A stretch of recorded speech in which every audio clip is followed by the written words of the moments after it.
Gently close your eyes.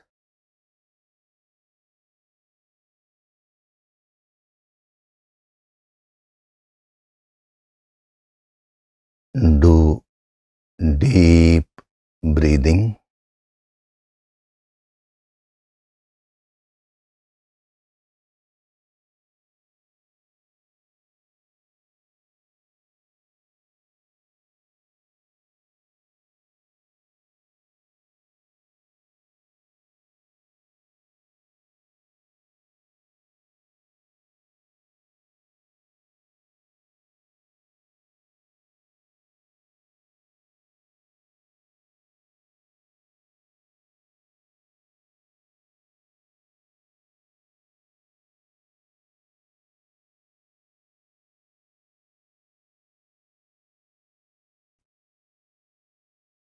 We'll chant Om once together.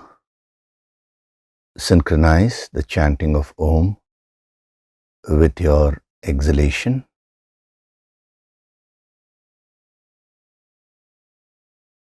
Breathe in.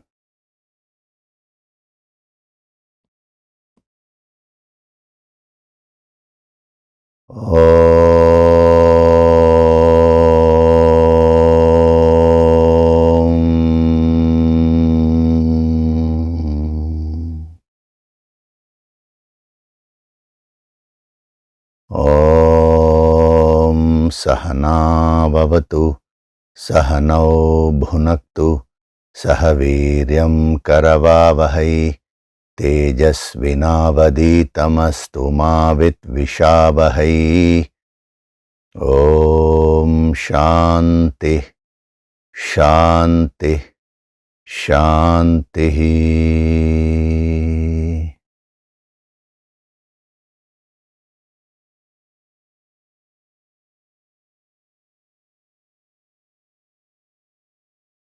Gently open your eyes.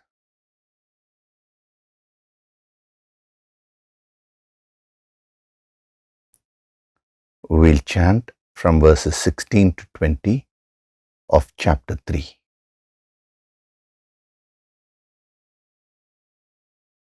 Evam pravartitam chakram. Evam pravartitam chakram. Nanuvartayati hayah. Nanuvartayati hayah. Aghayurindriya ramah. Aghayurindriya ramah. Mogham partha sajivati. Mogham partha sajivati. Yastvat maratireva syad. Yastvat maratireva syad. Atmatriptascha manavah. Atmatriptascha manavah. Atmanyeva cha santushtah.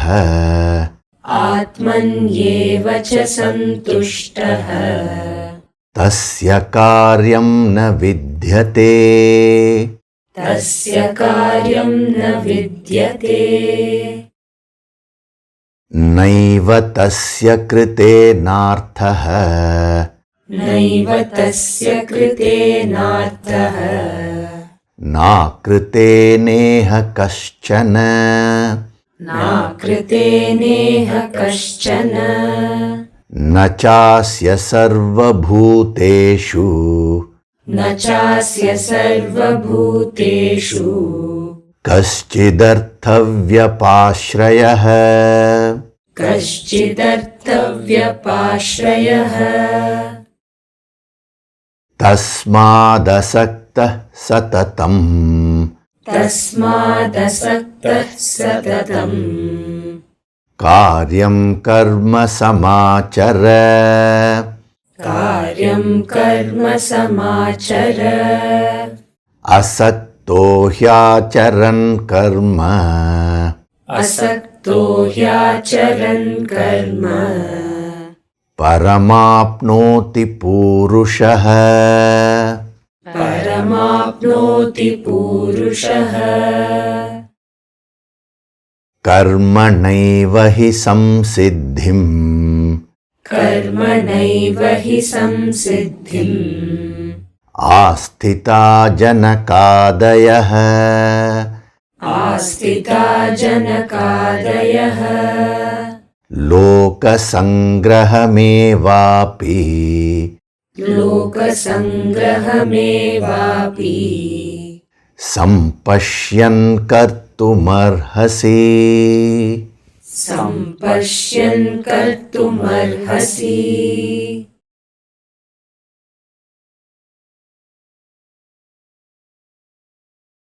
Hari Om, and a very good day to all of you.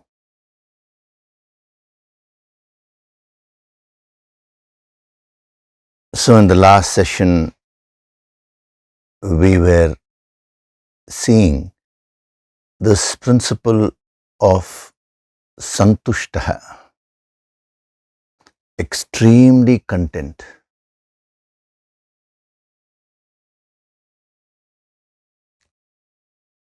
Atmanyeva santushtaha, Atmani eva, in the self alone. So true contentment lies in your own self.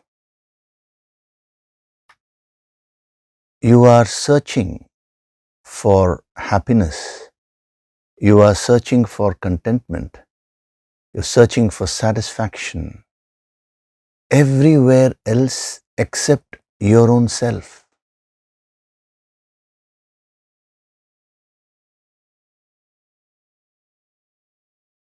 It is an irony.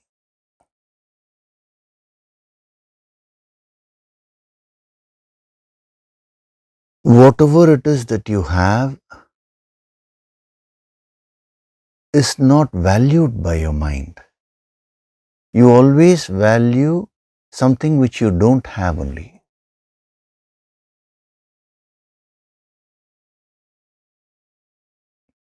You may have 10 things, but you will not be happy with that. You will look at that one thing which the other person has, and you will become discontent.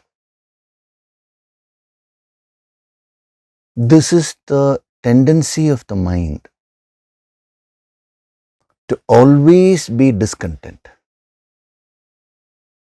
As long as your energy is flowing in the outward direction without your control, as long as your mind is seeking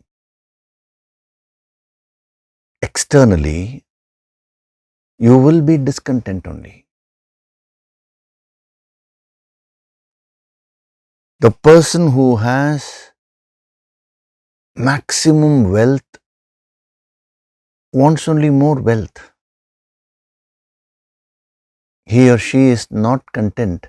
Again, when I say wants only more wealth, now your question would be, so does it mean he should not aspire for more? No. We are talking about that discontent feeling. A person who has a lot of power, that person is not content with that.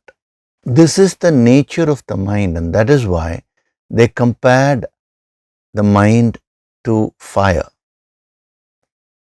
Whatever it is that you throw into the fire will consume that, and it will still ask for more. The fire is ever hungry, as it were.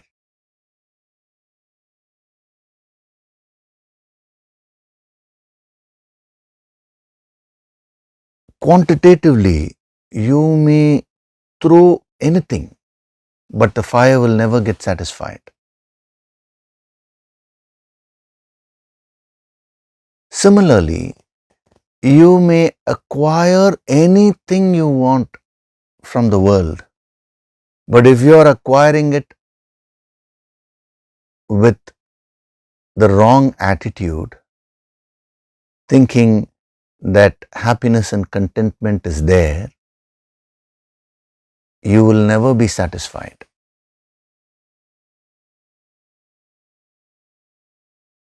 The only way to satisfy the fire is to take some water and pour it on the fire and quench it. Similarly, the only way to get contentment is to quench this thirst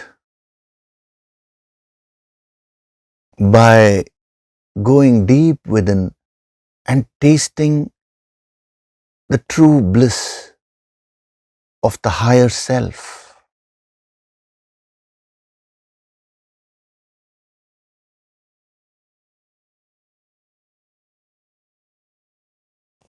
So this word santushtaha has a great relevance in everybody's life. A person may be wealthy, a person may be having a lot of power, a person may be very famous, name and fame, a person may be very knowledgeable. Whatever it is that you have, this is still applicable to you. Are you having this wealth?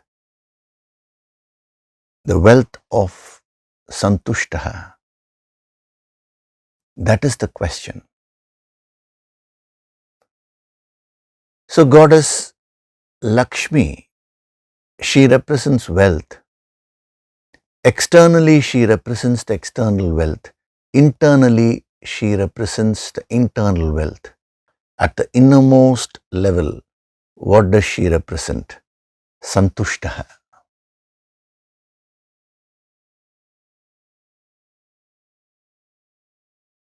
Supreme contentment.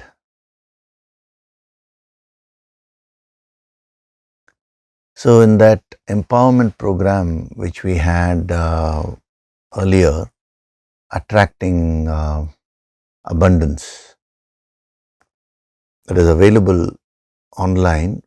You can do it any number of times you want, but it's not about doing it mechanically. It's about absorbing the core principles and receiving the empowerment. In that, the Shri Shakti was awakened to a certain extent, and then various sadhanas have been given to you for you to practice. As you advance, more secrets will be revealed to you. One of the key factors of that Shri Shakti is this only: external wealth, that may be money, power, name, fame, all that. Nothing wrong with that, but you should be under control. And then inner wealth, which are those beautiful qualities, and then the innermost wealth, which is santushtaha, extreme contentment. So when the Shri Shakti is fully awakened, it manifests as wealth at all these three levels: external level, inner level, and innermost level. So those who took that empowerment, now it's at least 1 to 2 years, right, since you took that empowerment. Now, what is your state with regards to wealth? You will find that your wealth would have increased at all these three levels: external, internal, and innermost.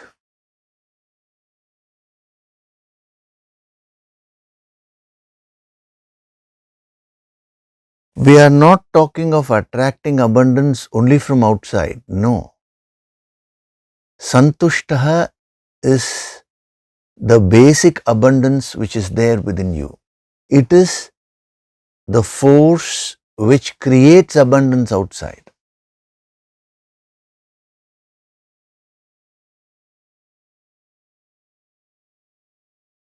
So, Atmani eva santushtaha, extremely content only in the self.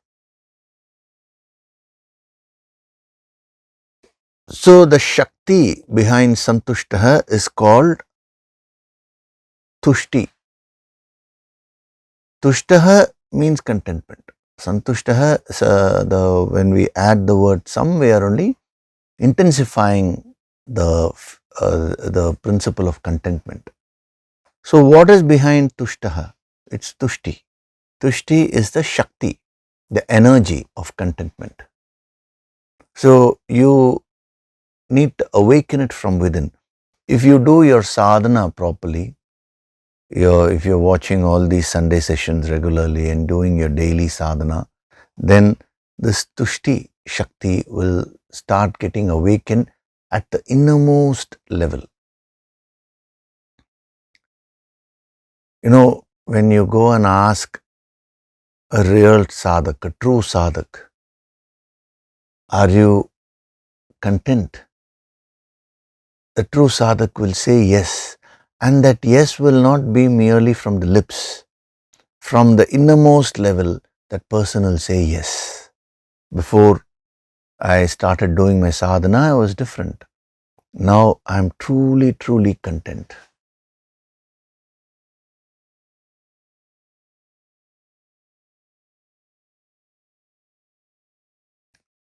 So ratihi becomes atmaratihi, and then we saw triptihi, tripti shakti, and now tushtihi. Just based on the context, we are giving different names, but all three are similar. They have the same root only. And in the last session, I was telling you, Tushtihi is married to dharma, righteousness. That's how they have depicted in the Puranas. And the son of Tushti and dharma is Santosha, happiness. See how beautifully they've given this principle.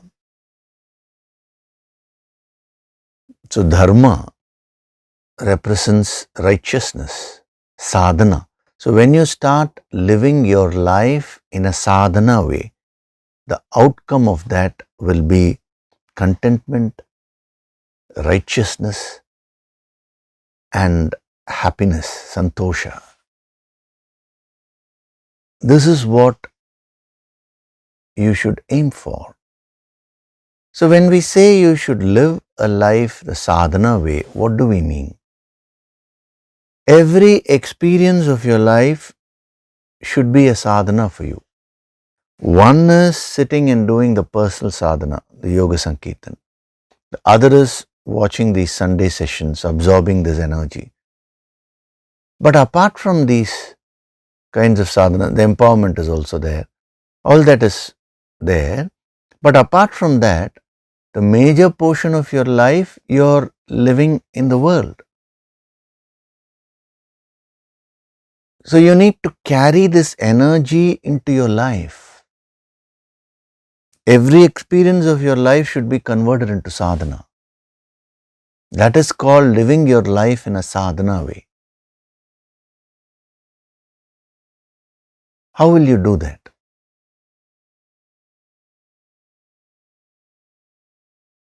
You may ask me, sir, how do I convert everything into sadhana? For example, I'm watching a movie.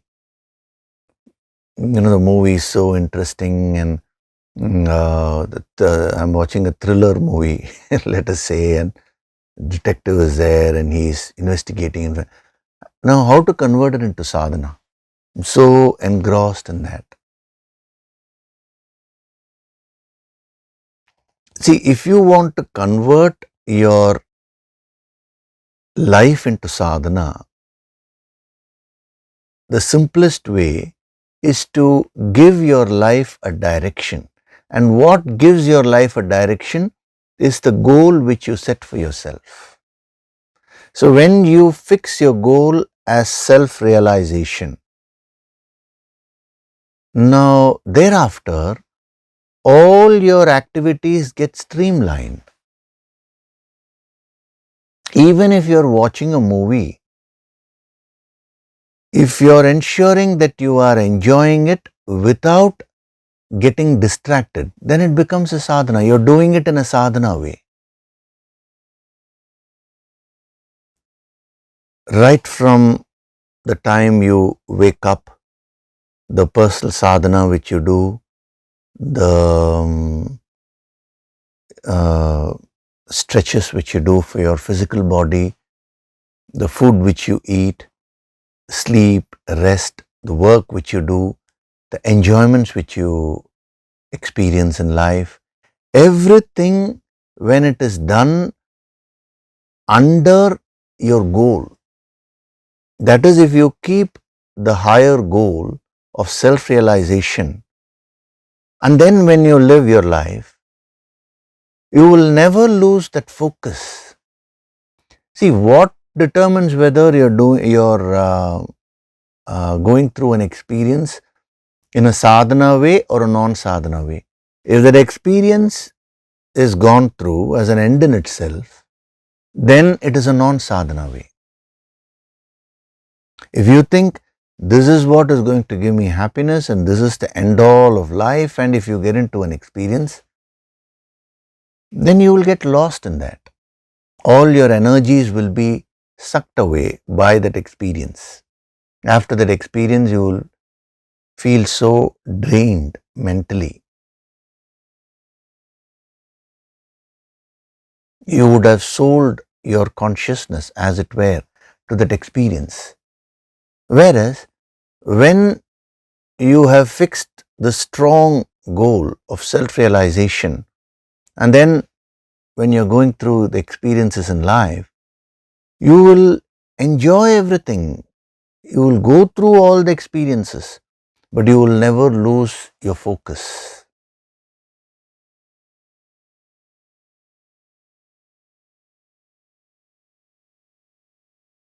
You know, many years back, I'm talking of almost 25, 30 years back,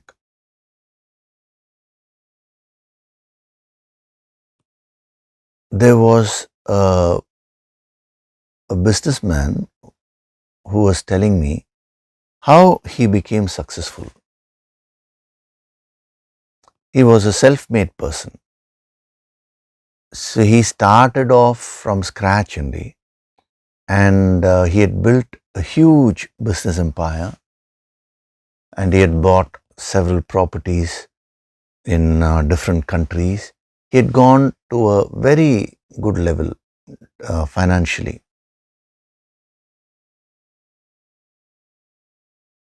And he was telling me that, sir, when I started off my journey, I didn't even have money to have just 3 meals a day. There were many days where I just used to drink water and sleep off in the night because I didn't have money to buy dinner.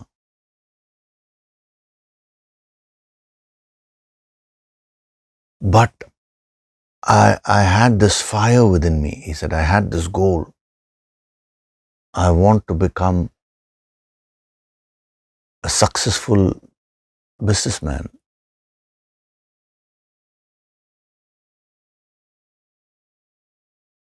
So once I had this goal, he said, everywhere I used to go, I always used to look for an opportunity.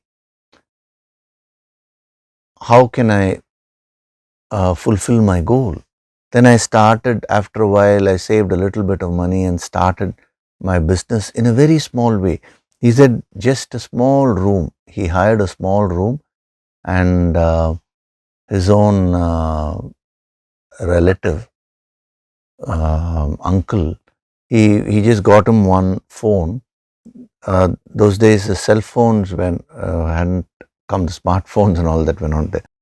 So the landline, just one phone for him to attend calls, and he used to go around to get customers, to get clients.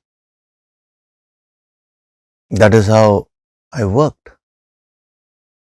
And then when he grew a little bit, he said, I started going for parties, which businessmen used to throw. I used to go for their I joined some associations where we could do networking. So even in the parties, I used to go to the parties because to make contacts. That's where I can make good contacts, which will enhance my growth in business. So whether it was going to a party, whether it was, he said after a while I joined a club. Why? Because I found that many of these business people, the entrepreneurs were members there. So I also joined. It was very interesting. Every little action which he did was all aimed towards that goal. That is why he was able to achieve that. And I asked him, does it mean you never enjoyed the parties or you didn't enjoy other things? He said, no, it's not like that. When I went to the party, I enjoyed. But I never allowed that enjoyment to take me away from my goal. This was the word which he used. I was always alert, he said. The exact words which he used were, my antenna was always open. I was enjoying in the party. Even when he was talking to me, he was telling me, sir, even today, wherever I go, my antenna is always open, alert. I'm always alert. If I find some opportunity, I'll grab it. It has become a habit for me.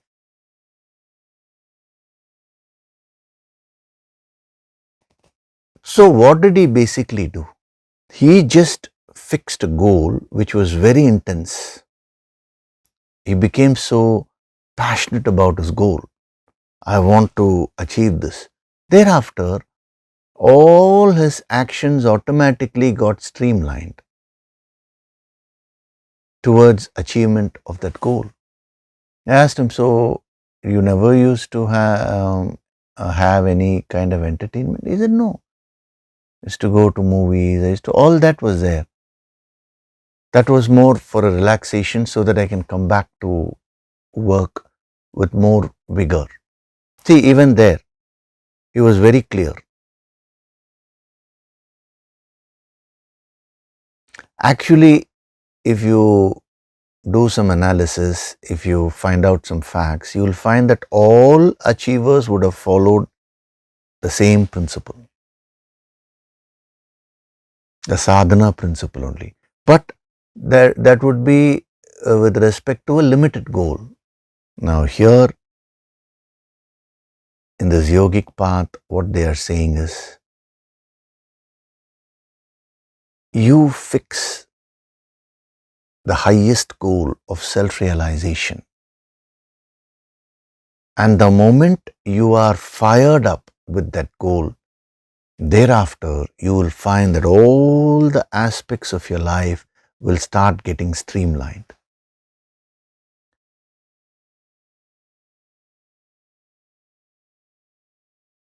If you earn money, you will not get lost in money. You will do it in a detached way. If you get into some enjoyment, you will not get lost in that enjoyment. If you get into a relationship, let's say you marry, you start a family, you will not get stuck there because you know that my goal is self-realization, just like that businessman. Whether he went to a party or whether he went to a movie, he never lost his focus. I'm giving you a simple practical example to make you understand that this is possible. He did it with a relative goal. Now here the masters are asking you to do with the absolute goal.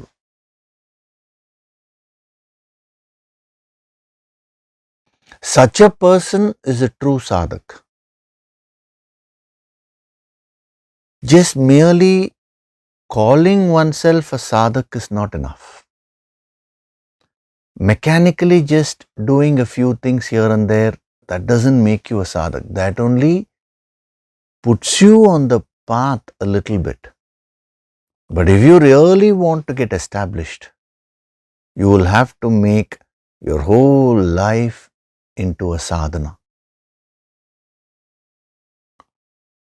So why are you doing whatever it is that you're doing? So tushti marrying dharma, this is very significant from a sadhana point of view. That is from a sadhak's point of view. So you experience everything in a dharmic way, in a sadhana way.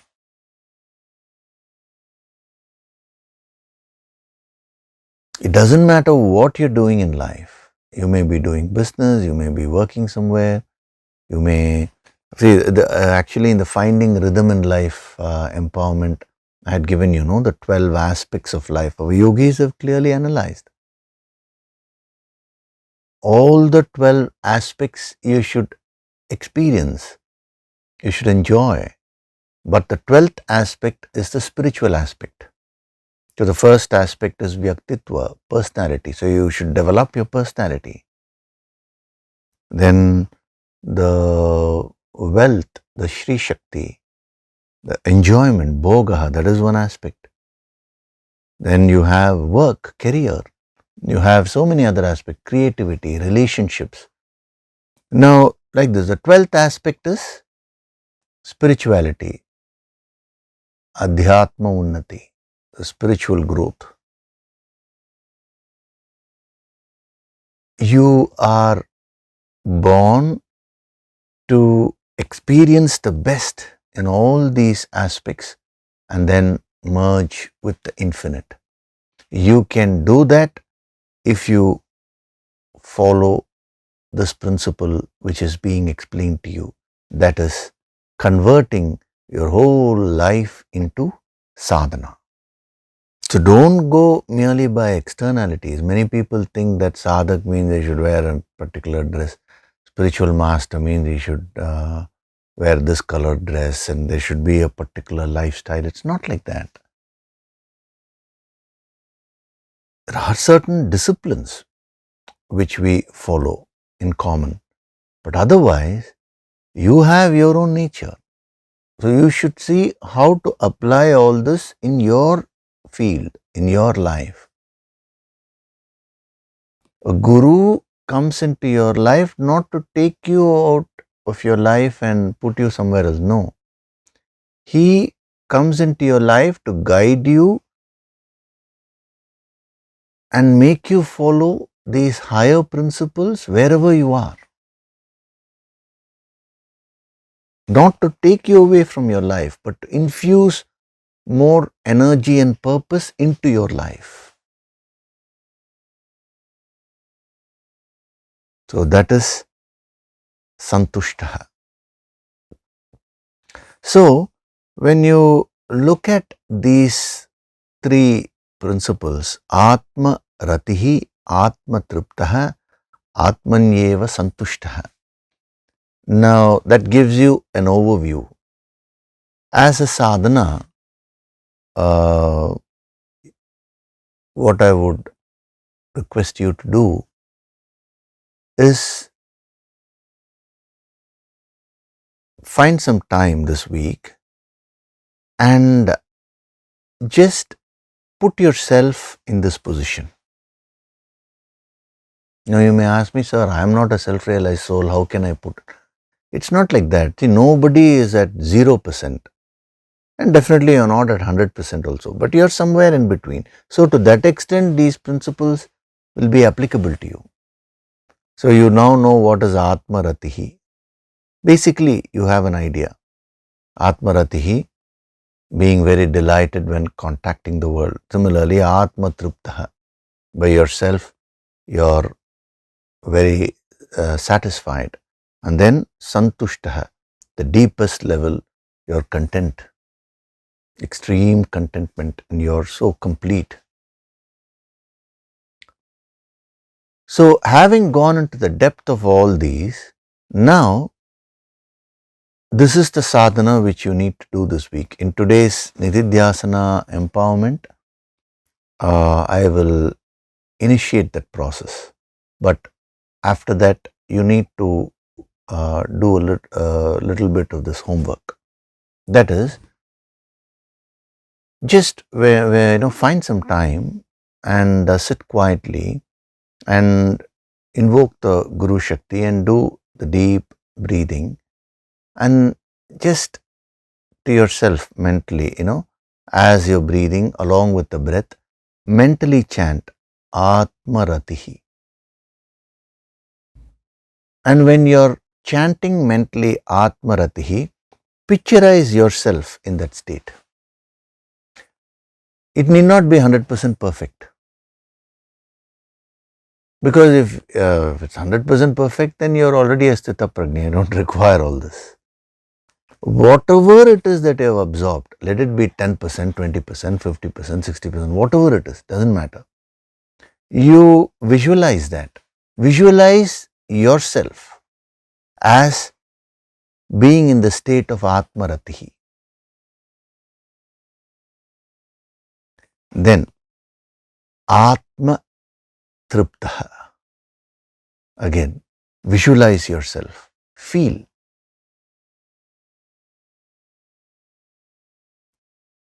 Atmanyeva Santushtaha. Again, visualize yourself in that state and feel it. After today's session, when I install these things in your deeper minds, you'd be able to practice this. But just make an attempt.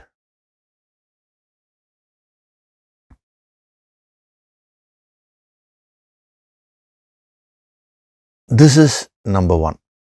Number two, the 3 sadhana tips which were given for Atmaratihi, Atmatriptaha and Atmanyeva Santushtaha. For Atmaratihi, what was the sadhana which was given? Convert your kama, uncontrolled desires, into Ichha Shakti. Now see how you can practice it in your life. If you're finding yourself becoming too restless because of your desires, understand it's karma. Some people, they say, I want to become rich. That makes them so restless and they start sweating. Makes them so tense. It means that is karma. You're vibrating at a lower frequency. Then do some sadhana and release it. Convert it into Ichha. Then you will find your desires getting fulfilled so beautifully. Detachment is the common line. Then the sadhana for Atma Triptaha, completing your experiences. Just see how you can put it into practice. Whatever it is that you're experiencing, be fully there with full alertness. And if you're finding yourself getting lost, pull yourself back. If you're finding that you're going too much to the other extreme where you're withdrawing yourself, you're not participating, push yourself. This is a sadhana. See, all these cannot be done at one go. I'm saying start that process. Similarly, Atmanyeva Santushtaha, converting your whole life into sadhana. What is my purpose in life? What for am I born? Why is it that everyone is born and then they die? What is beyond all this? What is my goal? Start asking such questions from deep within, not merely verbally asking. Some people simply write goals in their notebooks and then they forget it. The idea of writing is so that you absorb the energy.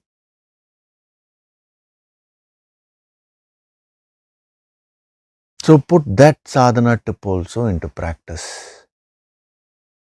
Make a start. Then slowly, these things will start growing in your life. So these are the two homeworks which I am giving you. Make a note of them and sincerely practice them. If you just make a start, this week itself you will find such a big difference, because we have gone into so much of depth. A lot of energy has been given to you. A lot of healing has been given to you. So now it's time for you to start putting it into practice in your life. You have to make a start. And if you're facing any issue, just invoke the Guru Shakti, ask for help, and it will come. The Guru Shakti is always there to guide you.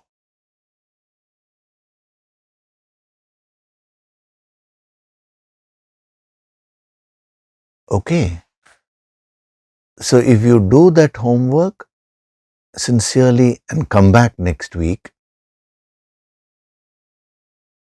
where you will benefit so much, because we'll be seeing what the next the final portion of this verse is, and then we'll be going into the next verse and all, which will be a continuation of that. Now he'll be giving certain amazing principles, and then he'll be urging you to do your sadhana. So before he urges you, I'm urging you here for your own benefit. So if you start off that process, and then by the time those verses come, you will be able to easily implement those principles in your life. So Atma Ratihi, Atma Triptaha, Atmanyeva Santushtaha.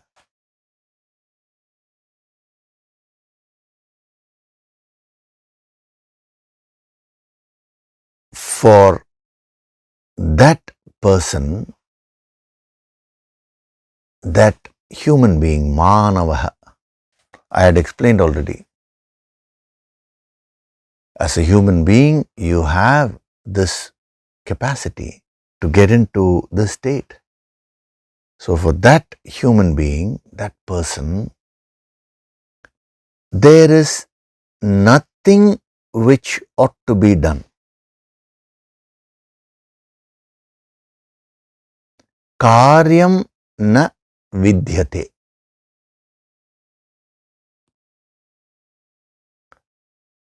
There is really nothing which that person needs to do. So if you understand this superficially, now you will only take it in a tamasic way. Oh, ultimately, the question which you will ask is, sir, all the sadhana we are doing finally to do nothing, is it? See, when we go into the depth of it only, you will appreciate what he's giving. He's talking about a very subtle principle, the highest state. Karyam na vidyate.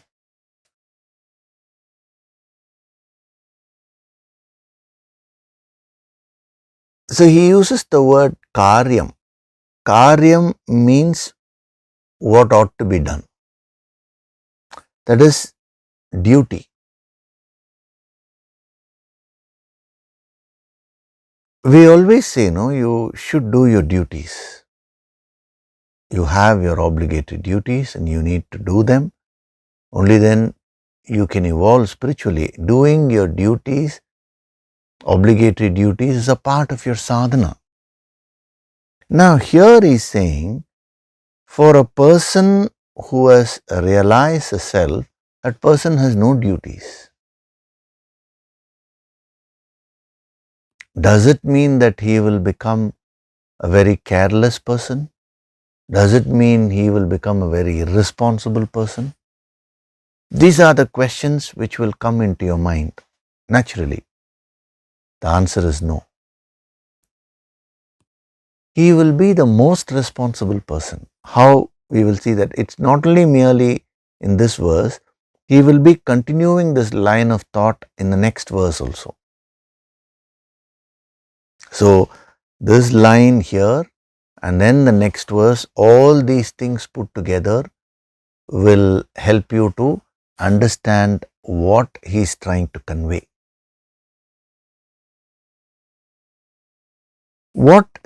Basically, what does he mean when he says for that person there is nothing which ought to be done?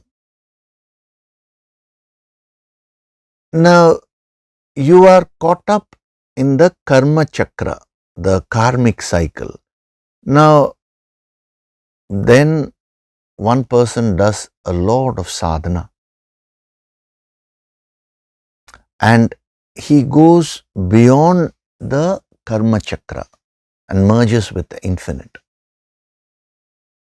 Thereafter, nothing in the world can bind such a person, including action, including karyam.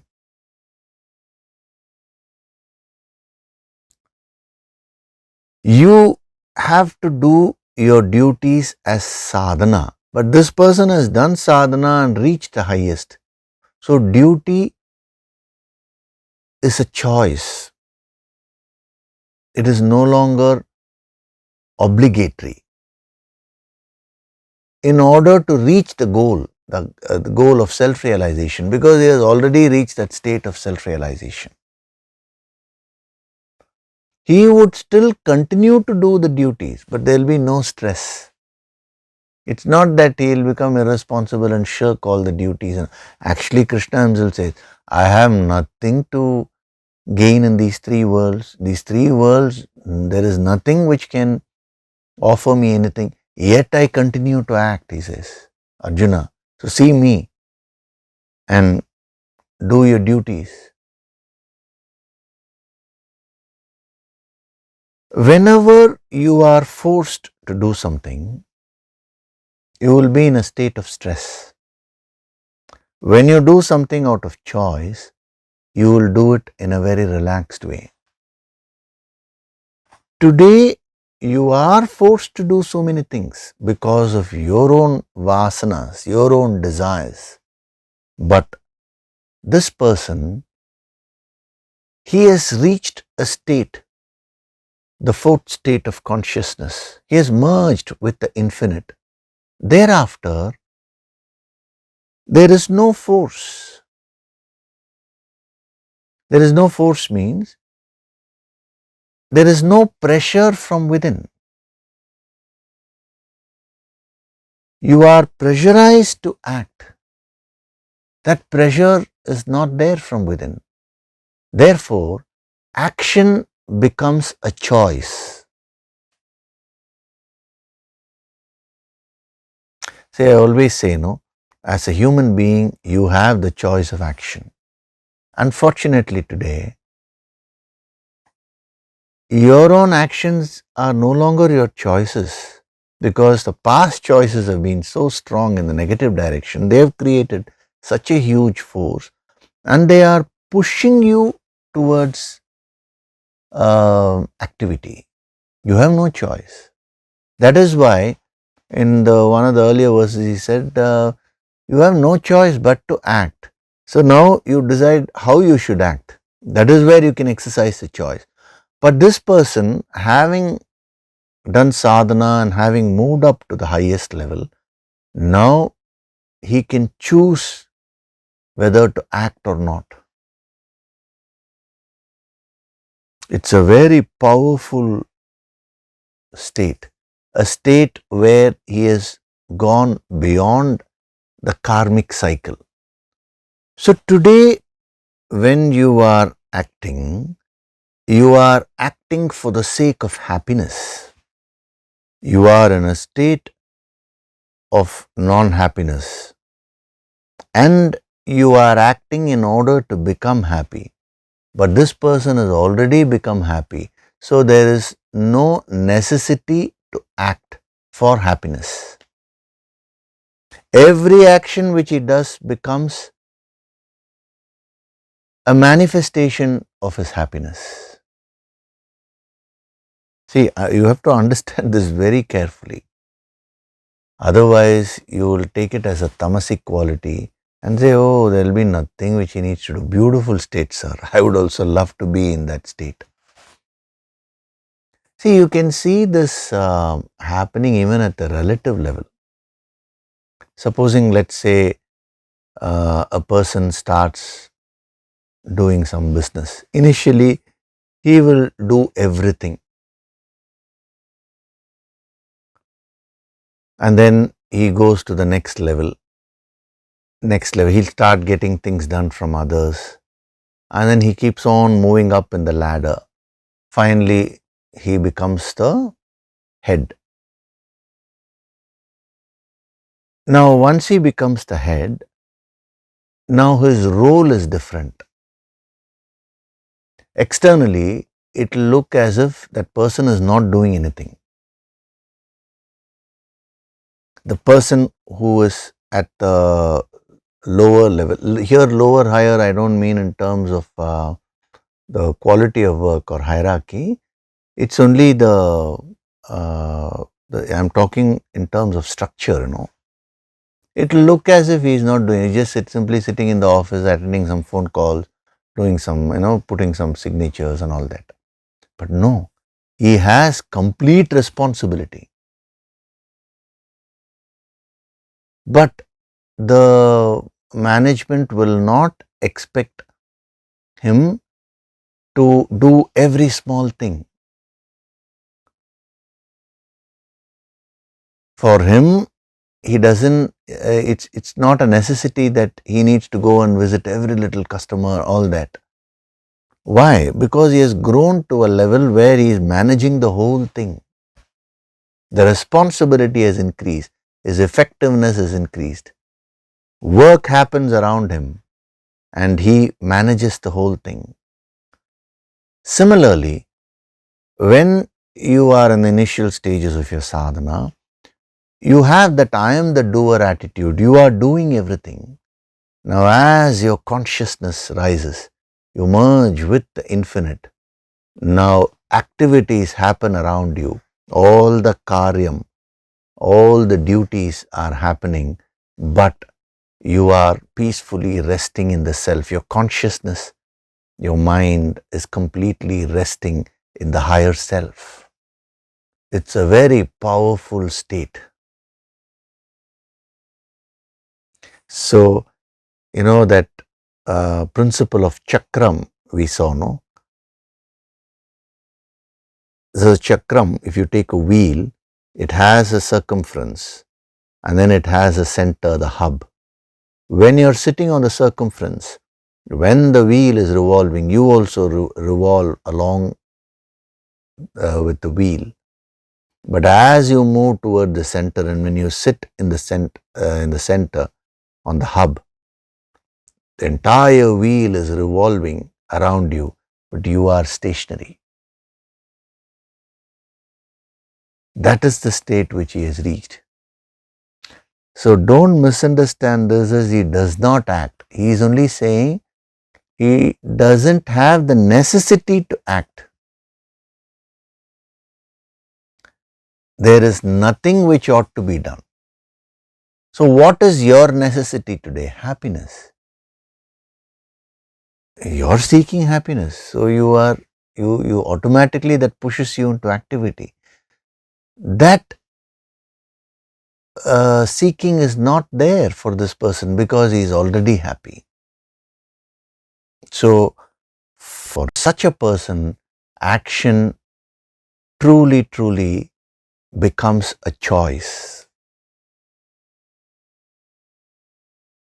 So this is not a devolution. Actually, this is spiritual evolution. So you will find such a person amidst a lot of activity, but that person will be relaxed. That is what Lord Krishna demonstrated. He masterminded the whole world war. He was the brain behind the Pandavas. He took up the role of being the charioteer of Arjuna. It's not that he shied away from action. He was in the midst of activity, but none of those activities touched him. Was he really, was it compulsory for him to act? No. Action was a choice for him. This is what they call as Leela. Leela means play. There is, Krishna Leela means it's all a play for him.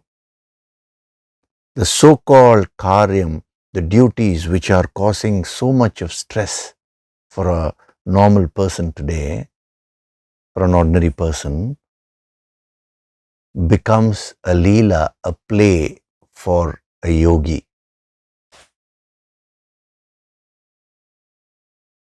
So today, any activity which you get into that causes so much of stress. But as you advance spiritually, now it will all become a play for you. You earn money, it's a play. You earn success, it's another play. You will start enjoying everything so much. So this is applicable at the absolute level, and as you grow spiritually, this will start happening to you.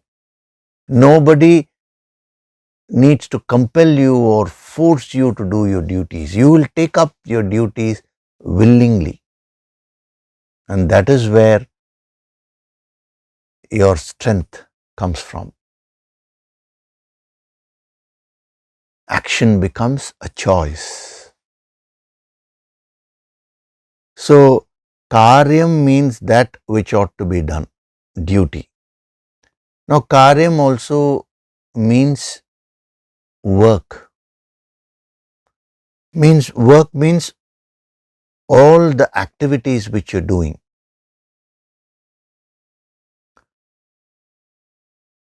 Today, work is a burden for you. Many people, they've told me, I just wish that I can retire and go somewhere and sit peacefully. You cannot, because what is causing that stress within you is not actually work or action, it is actually your own mind. You're not realizing that. Now, this person is at a permanent state of rest, even when he is in the world and all activities are going on. He is in a permanent state of rest. So, karyam means work, whatever work you're doing. Instead of work becoming a drudgery or being a drudgery, work becomes a pleasure. See, today you've divided your life into two things. One is work, the other is pleasure. Isn't it? So, you work, whatever it is, activities you're doing, all that you do, and then you have some time for pleasure. You go on a holiday. Why is there a difference?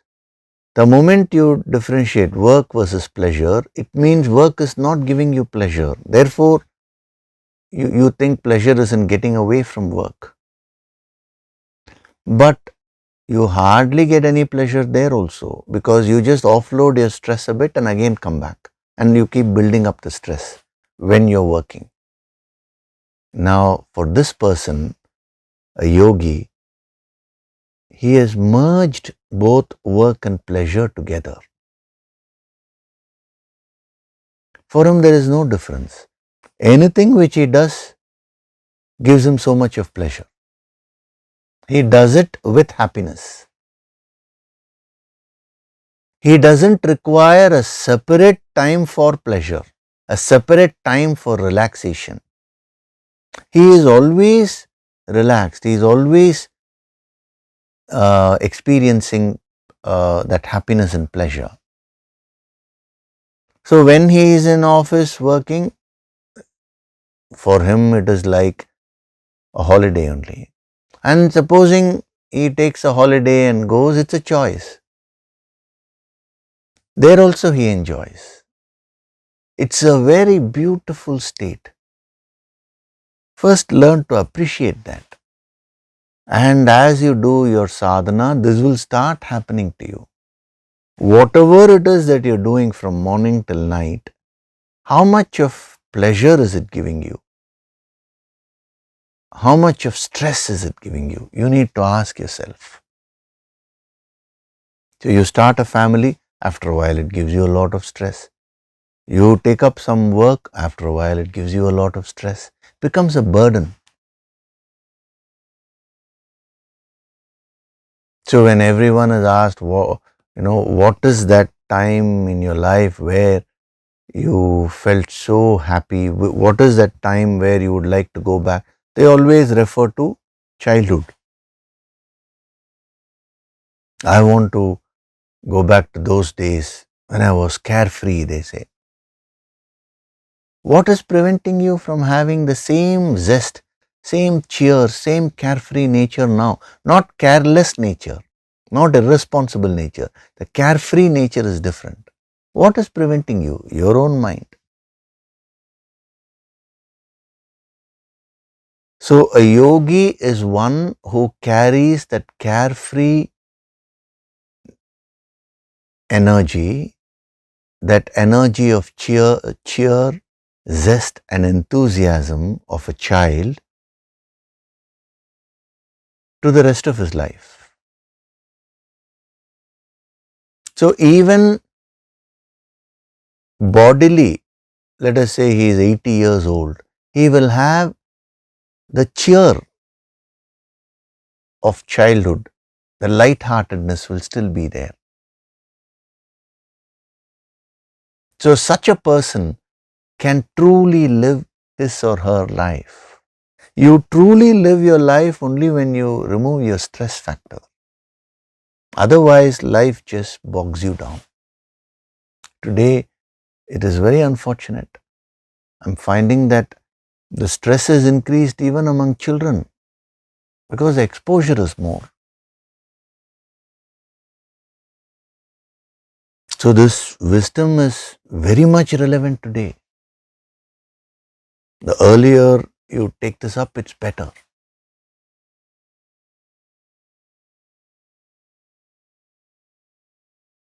How many news we receive, that this child has committed suicide, that child has committed suicide for silly things. So somebody insulted that child, therefore the child committed suicide. See, the condition of the mind is worsening. Every little challenge is throwing a person off balance, even at a very young age.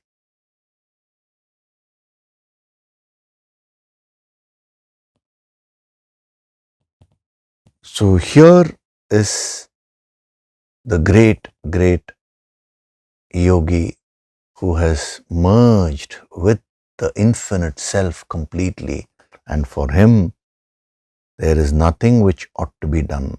Na karyam na vidyate. So karyam means duty, karyam means work. I'm giving you the various dimensions of karyam and its relevance because your understanding will deepen. Karyam also means occupation. So work means in general all actions. Occupation means that which you're doing for living. That which you're doing through which you're earning your bread and butter. Now here he's saying such a person is free of that also. Free of that means that person is free of that burden. Today, whatever occupation you're doing, that causes so much of stress. Whereas if you do your hobbies, let us say you have a hobby, some sport or something as a hobby, now you will enjoy that. Whereas your actual occupation will not be enjoyable. Now, what these masters are saying is, convert your occupation into a hobby. Do whatever you ought to do, like your hobby activities. If you can visualize that shift in attitude, then you will be able to absorb what he is trying to convey. So, today in life, your duties, your activities, then your occupation, all these things are causing a lot of weight on your head. Now, this person has taken off all that weight and he is completely light. So, you will find him amidst tremendous activities, but he'll be very cool, he'll be cheerful, he will never allow the mind to become restless and lose that basic happiness and cheer. So that is another dimension of this word karyam.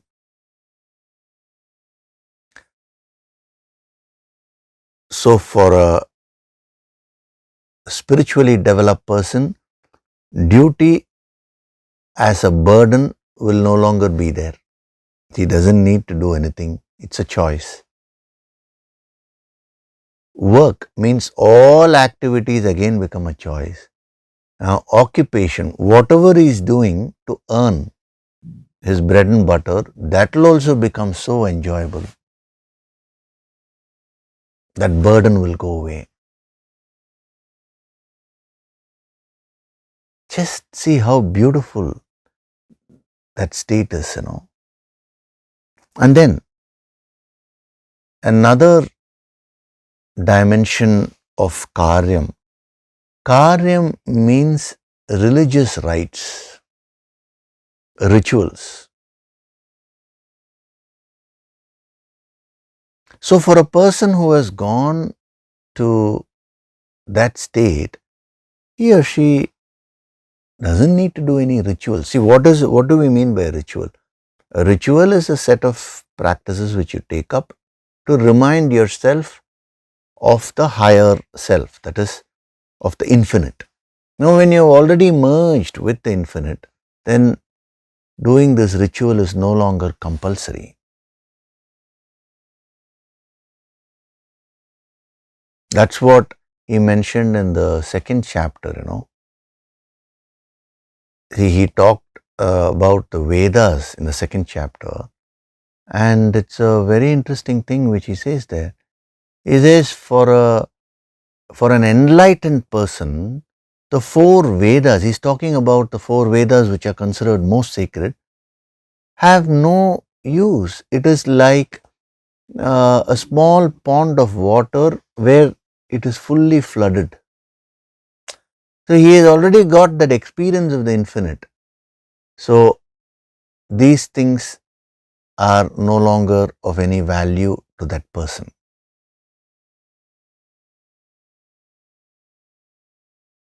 So as you progress in spirituality, I'm not saying you will stop doing rituals necessarily, but that will no longer be a necessity. You will have, initially you will have to do something like you have to go all the way from here to a temple, this, that, and do these things. Then only you are reminded of God. But as you do your sadhana and evolve, every moment you will be in communion with that God principle. Every second when you are breathing, you are experiencing that divinity. Then any particular special ritual, all these things will no longer be required by you. You will outgrow them. It is an automatic growth. You will not look down upon rituals. That also has a place in one's spiritual progress. But you will not be caught up with them. You will not become so rigid. Because God is that infinite principle which is present everywhere, not restricted to any particular thing.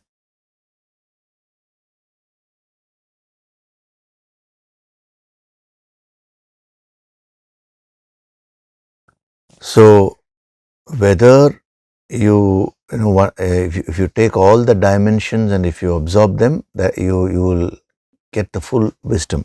Whether you see karyam as that which ought to be done, your duties, Whether you see karyam as work or general activities, whether you see karyam as an occupation, or whether you see karyam as the religious rites, you you will go beyond all these things. See, what is being taught here is beyond religion. Spirituality is beyond religion. Religions may be based on spiritual principles, but true spirituality is about merging with that infinite. You may call that infinite in any way you want. One religion may call it in one name, another religion may call it in another name, by another name. One person may say Vishnu, another person may say Shiva, third person may say Muruga. They're all referring to that one supreme infinite reality. And when you merge with that, you have moved from being religious to being spiritual, which is most important. There is nothing to quarrel, there is nothing to fight. All are different paths leading to that one supreme goal. So, a yogi has reached that state. Thereafter, he is not fanatic about certain practices. He becomes a very liberal person. See, as you grow spiritually, one thing is you will become more accommodative. You will not say, what I am doing alone is right. See, if you are a fanatic about a particular religion or about a particular rite, ritual or something, then you will start judging others. Whatever you are all doing is wrong, only this is right. You will start getting into arguments. A true sadhak will not get into such arguments. It's actually better to avoid such arguments because that will fritter away all your energies, and without your knowledge you will get into a heated debate or something, and your mind will unnecessarily lose its balance. So be focused on your sadhana. All these great yogis, they all advocated the true spiritual principles. Whether it is Krishna, whether it is Buddha, whether it is Christ, whether it was Adi Shankara, whether it was Madhva, whether it was Ramanujacharya, they said it in different ways.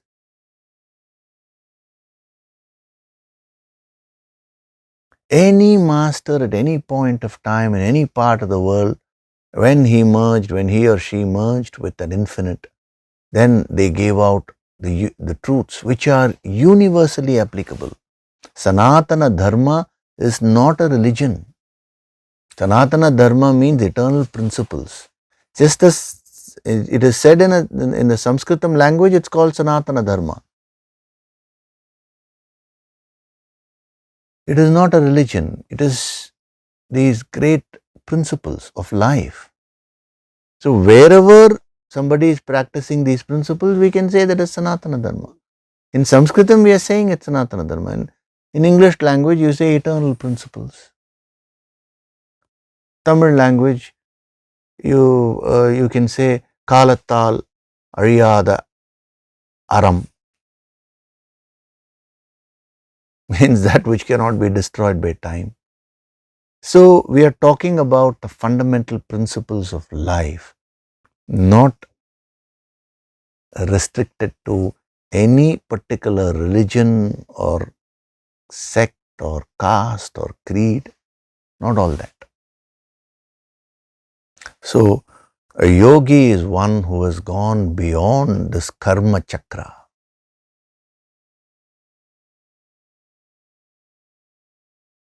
Okay, so we will stop with that here.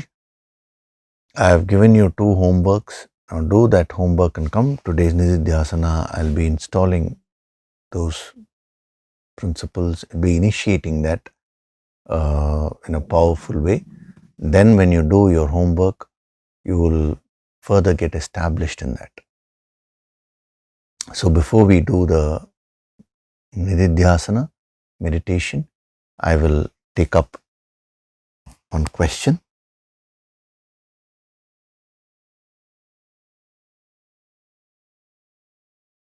This is not exactly a question.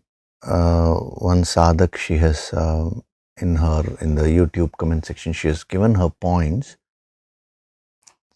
So, and she has also made a request. So I have some. I'll just take it up.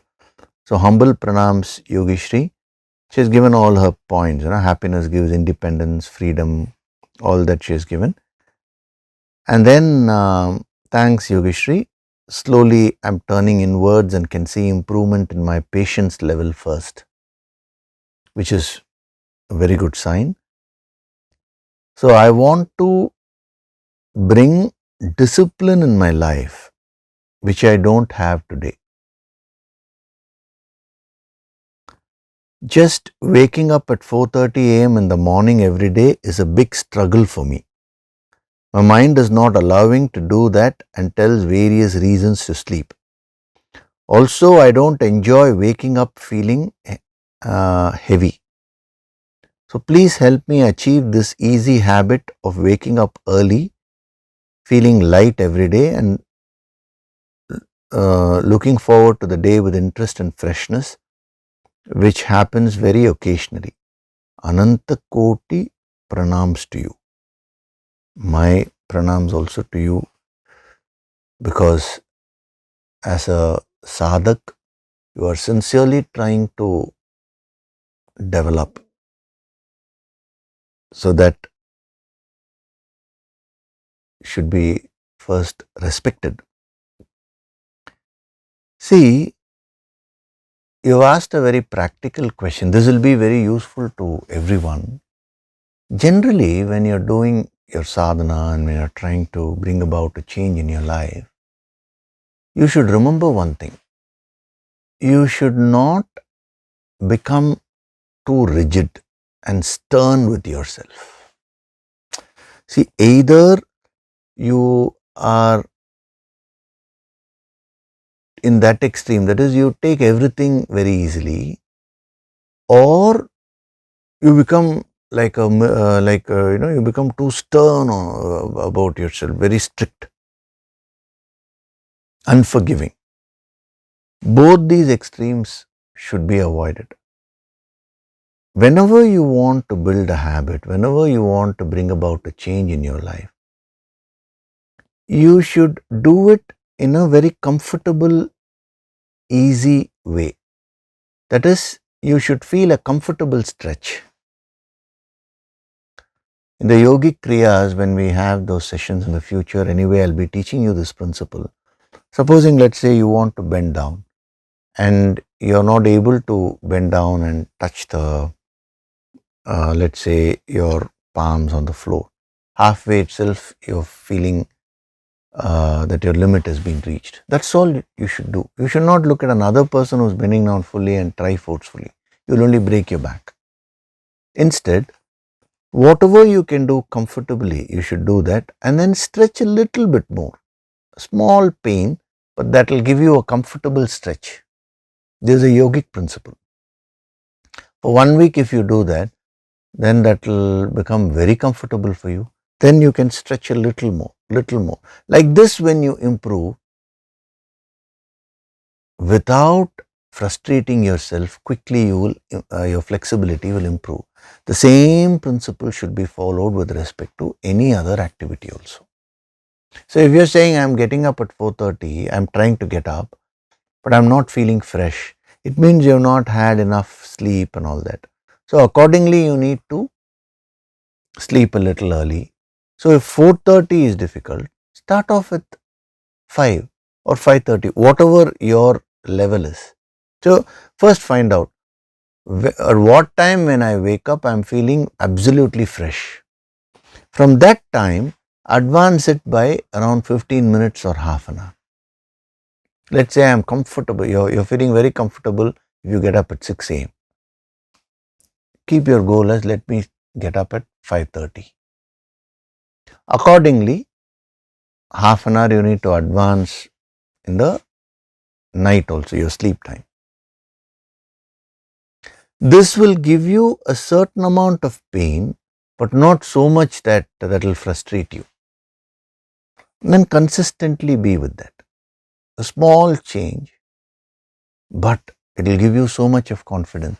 See, instead of your ultimate goal is 4:30, let's say, but if you break it down into these small goals, it will help you so much.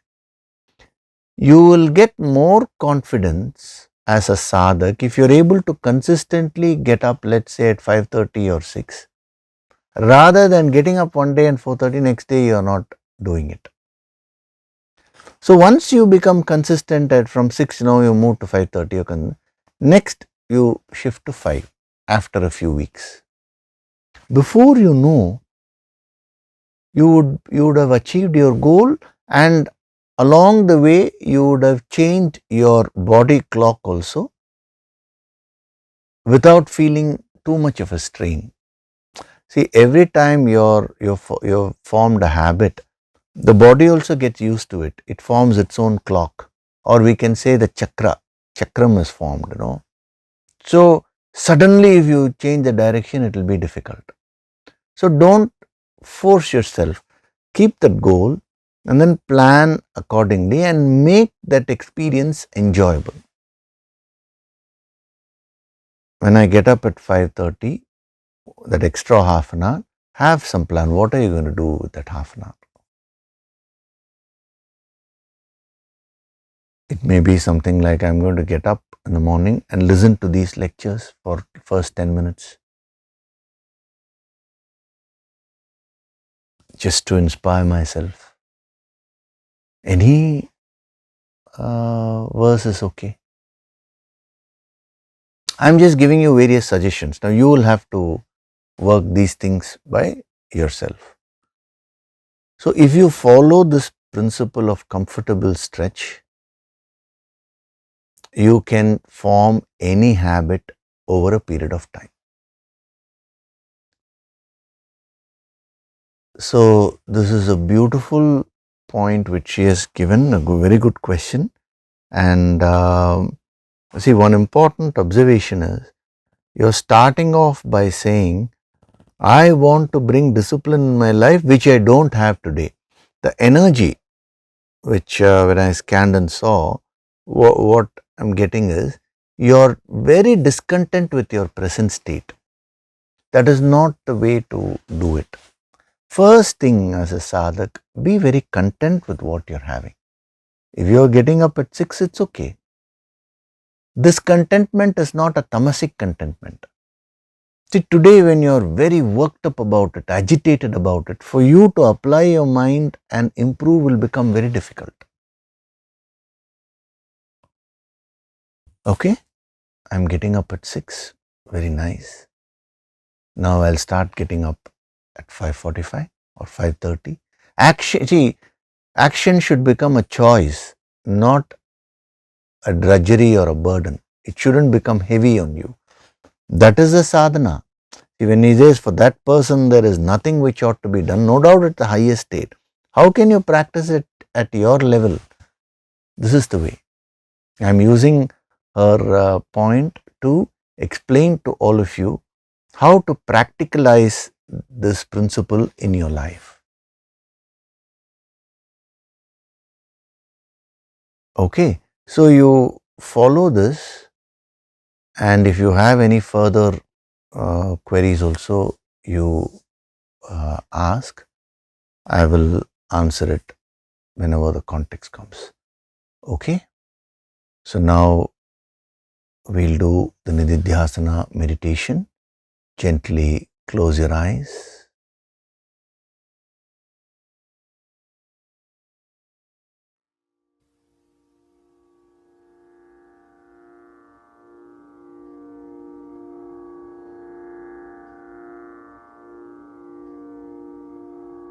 Do deep breathing.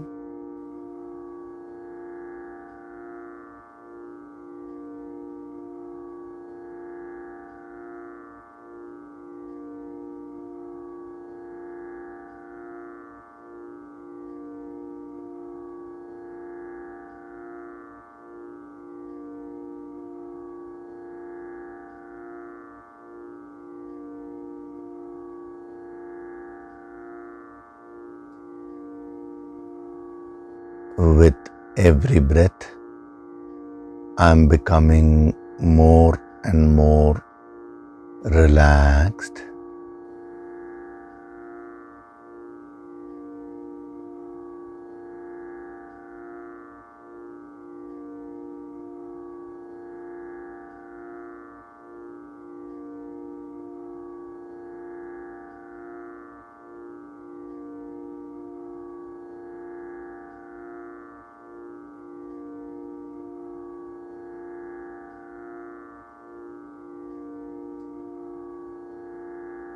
Feel the divine vibrations.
With every breath, I am going deeper and deeper within myself.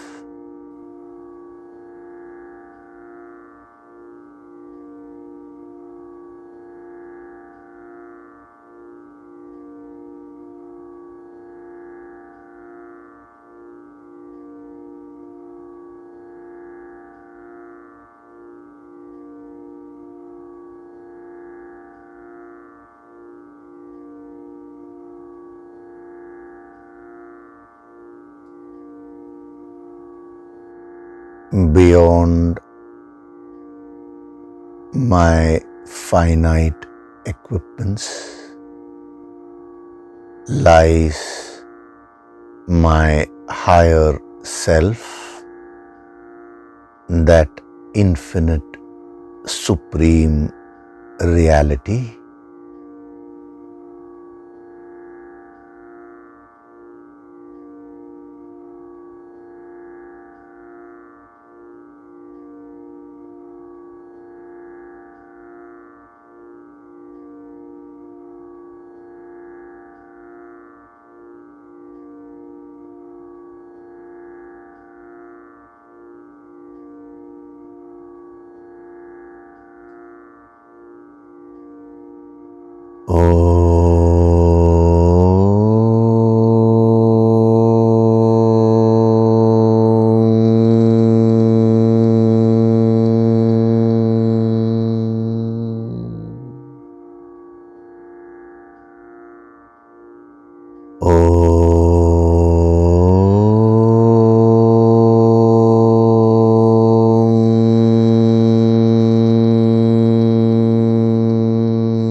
I am in the state of Atma Ratihi.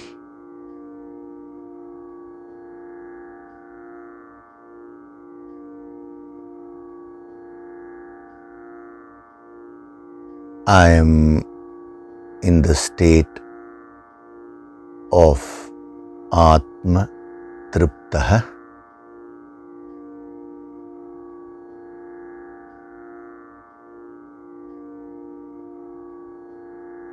I am in the state of Atmanyeva Santushtah.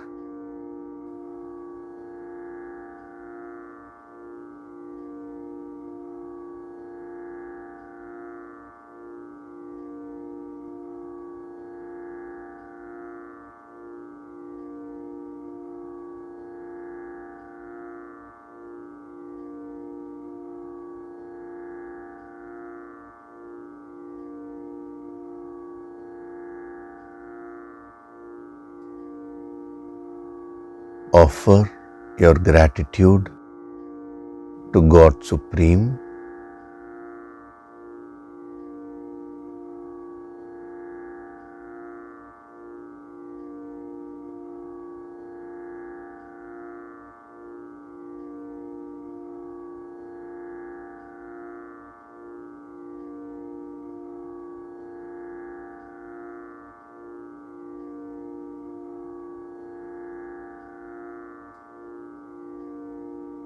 Offer your gratitude to your Guru and all the holy masters.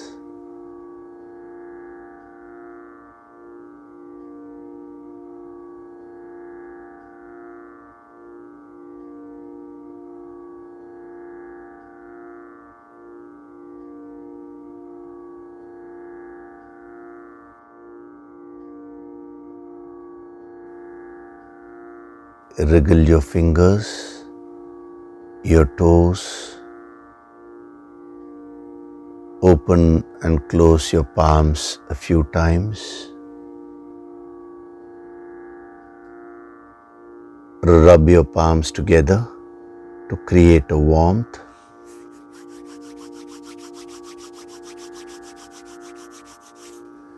And cup your eyes with your palms.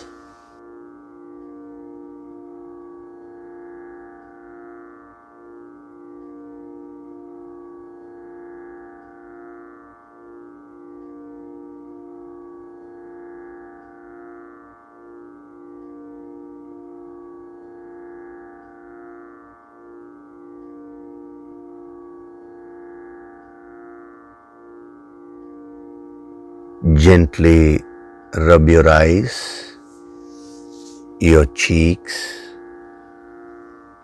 forehead, the top of your head,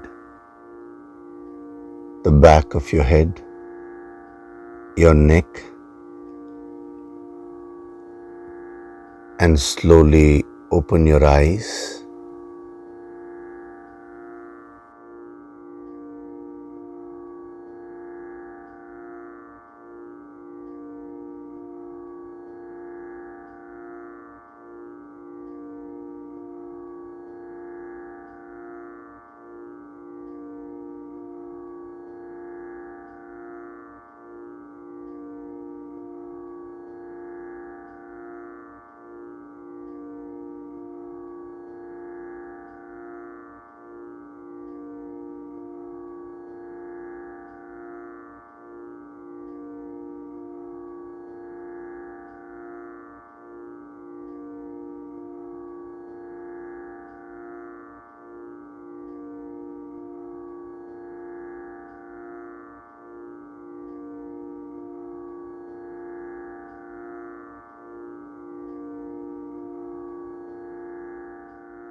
Welcome back.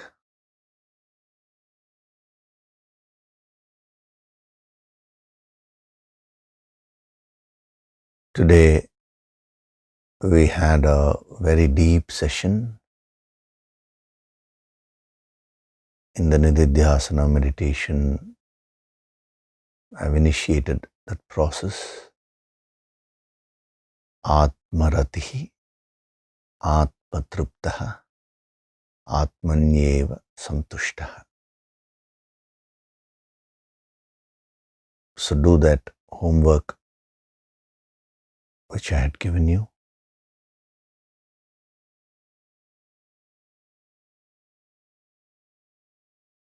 after a powerful start like this, which I have given you, if you do your homework,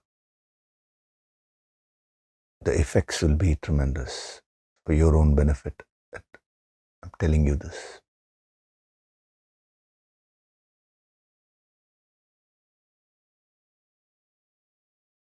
Okay. So in the next session, we will be going into more depth about that state, the highest state which a self-realized person is in. So thank you very much. Hari Om.